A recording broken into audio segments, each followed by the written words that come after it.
জামাল, রাজিয়া হিমেলরে নিয়ে বাড়ির ভিতরে ঢুকতে চাইছে। আমি বাধা দিছি, কইছি তুমি আইলে তারপরে ঢুকতে দিমু। তারপর এটা তিনজন মিলা জোর কইরা ঢুকতে গেছে। সুপ্রিয় দর্শক, আসসালামু আলাইকুম। সবাই কেমন আছেন? আশা করি সবাই ভালো আছেন। তো আপনারা দেখতে পেয়েছেন যে ইতিমধ্যে বৎসত নাটকের 34 নম্বর পর্বটি আপলোড করা হয়েছে। তো 35 নম্বর পর্বটি কবে এবং কখন আসবে তা আমরা জানিয়ে দেবো আজকের ভিডিওতে। তাই বন্ধুরা, ভিডিওটি স্কিপ না করে শেষ পর্যন্ত দেখতে থাকুন। আর যদি আমাদের চ্যানেলটিকে সাবস্ক্রাইব করে না থাকেন তাহলে অবশ্যই এক্ষুনি আমাদের চ্যানেলটিকে সাবস্ক্রাইব করে রাখবেন, কারণ আমাদের এই চ্যানেলে এরকম নাটকের আপডেটগুলোই দিয়ে থাকি।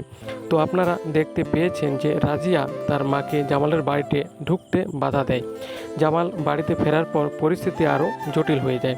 জামাল বাড়িতে ফেরার পর পরিস্থিতি আরও জটিল হয়, কারণ জামালের মা ও রাজিয়া হিমেলের পক্ষ নিয়ে জামালের স্ত্রী মরিয়মকে অপমান করে এবং তার বিরুদ্ধে মিথ্যা অপবাদ দিয়ে বিচার দাবি করেন। মা ও বোনের চাপে জামাল হিমেল ও রাজিয়াকে বাড়িতে থাকার অনুমতি দিলেও শর্ত দেন যে সামাজিক ফয়সালা না হওয়া পর্যন্ত হিমেল মেহমান হিসাবে বাইরের রুমে থাকবে এবং রাজিয়া আলাদা রুমে থাকবে।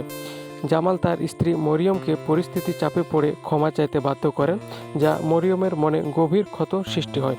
অন্যদিকে দেখা যায় যে মায়া ও তার মায়ের সাথে আলোচনা করে যে সে আর কারো নির্ভর করতে চায় না। সেই হজরতকে নিয়ে বাজারে সবজি বিক্রির সিদ্ধান্ত নেয়। শেষ দৃশ্যে দেখা যায় যে জামালের মা তার ছোট ছেলেকে রোমানকে জেলে দেখতে গেছে। রোমান তাকে জানায় যে চেয়ারম্যান ও তার লোকেরা জামালের কাছে 10 লক্ষ টাকা নেওয়ার ষড়যন্ত্র করেছে।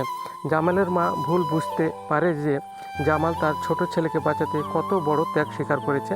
জামালের মা নিজের ভুল বুঝতে পারলেও পরিবারের ভিতর যে ভাঙন শুরু হয়েছে তা ঠিক করা নিয়ে কঠিন হয়ে পড়েছে।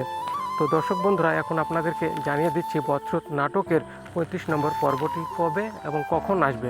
সেটি জানিয়ে দেওয়ার আগে অবশ্যই আমাদের চ্যানেলটিকে সাবস্ক্রাইব করে রাখবেন।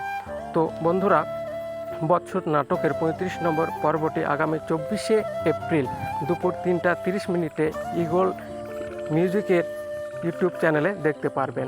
ধন্যবাদ সবাইকে।